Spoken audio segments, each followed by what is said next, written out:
I always knew I would own a company. I grew up in a very entrepreneurial family. Beyond 8's named after my grandmother. She had so much pride and integrity and love for people.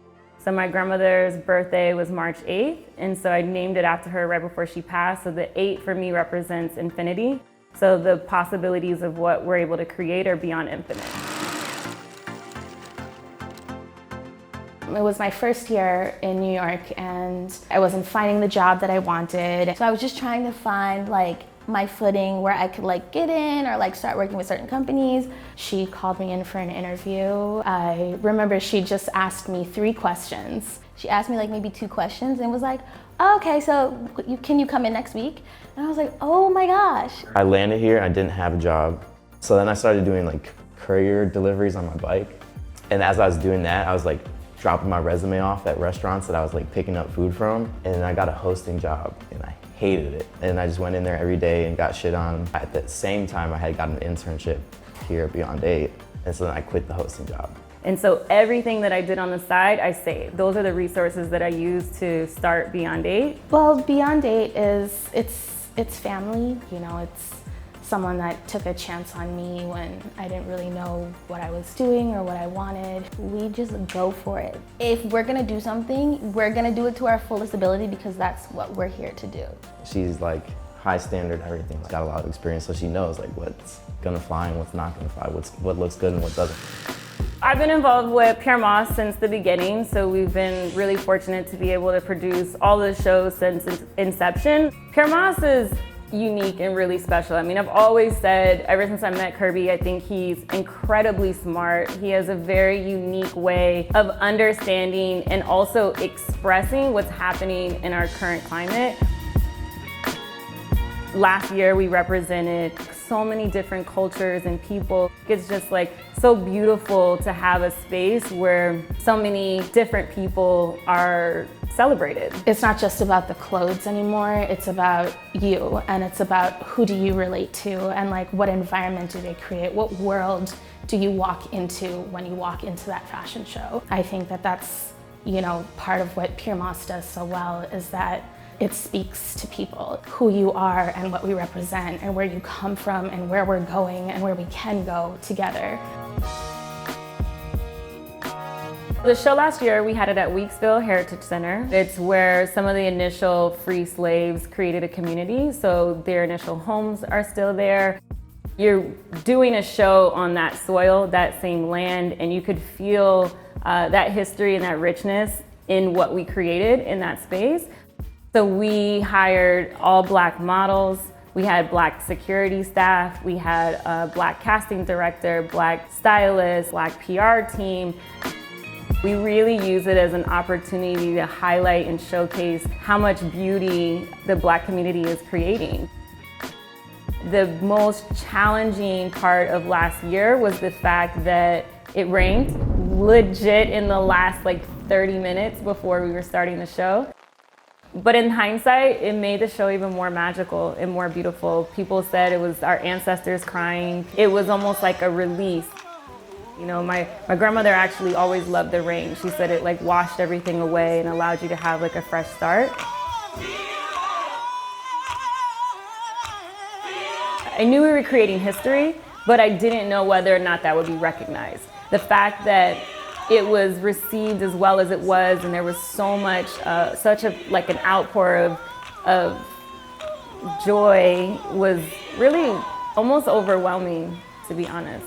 Beyond 8 understands the vision and the goal of what Pyer is trying to do, and we just help bring that vision to life, telling that story,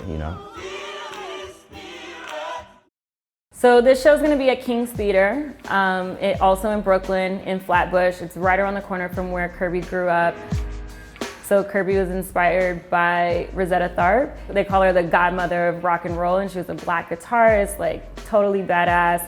So we're excited to celebrate Black women and everything that we're curating. I'm excited to do something indoors because last year did have a lot of challenges because we were loading in and doing everything outside. Kirby always wants a big spectacle, something very, very grand. And we haven't had the opportunity to realize that in the way that he's envisioned it. And I think that this show will finally do that. The music that we select runs the gamut. So you'll have like old music, current music, gospel music, and everything in between. Come on, now here we go.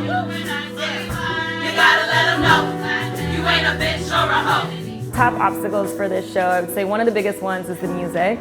The band is very large. We have a 75-piece choir, so it's gonna be massive on the stage. So getting 75 singers to learn music in the next 3 days gives me a bit of anxiety. This focuses on the birth of rock and roll. If you ask anybody outside of America what does rock and roll look like, they're gonna describe Metallica and shit like that. Actually, a black woman named Sister Rosetta Tharpe invented what we now know as rock and roll. Not Chuck Berry, not Elvis Presley, it was actually a black queer woman in the church who invented what the sound that we know now as rock and roll.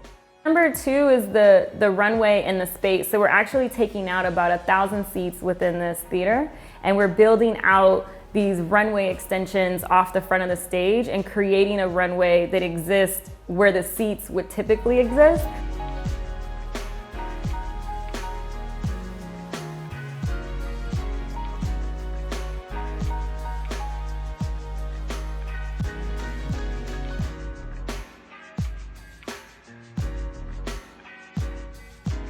And then 3, it's a union building. So the fact that the building is union, the labor is incredibly expensive, and we also have to load in one day. So the venue, it's beautiful that they're celebrating their 90th year anniversary, just happens to be the day before our show, and they won't be out until 2 a.m.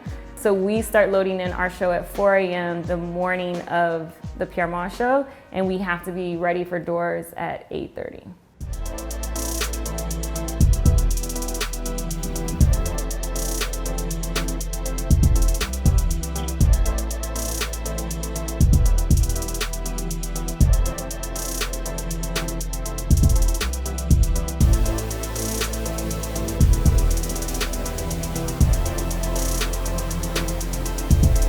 And then the 4th kind of like small thing that's a little bit different is we'll have 2,200 people at this show, which is a first. This is the biggest Pyer show to date.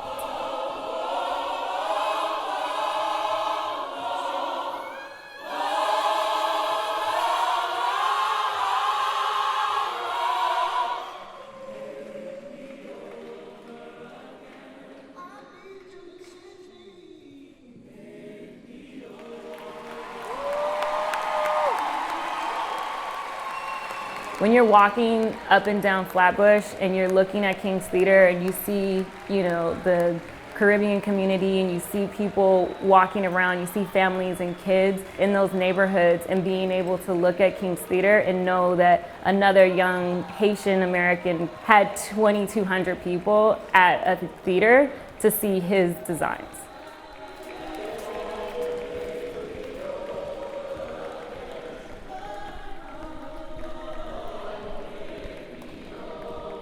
So I think the similarities between Pyer and Beyond 8 is family.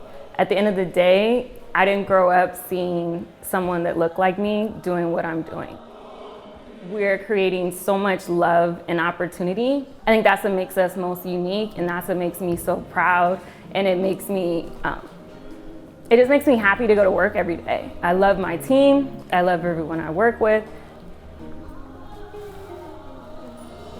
and I just hope that I continue to inspire them.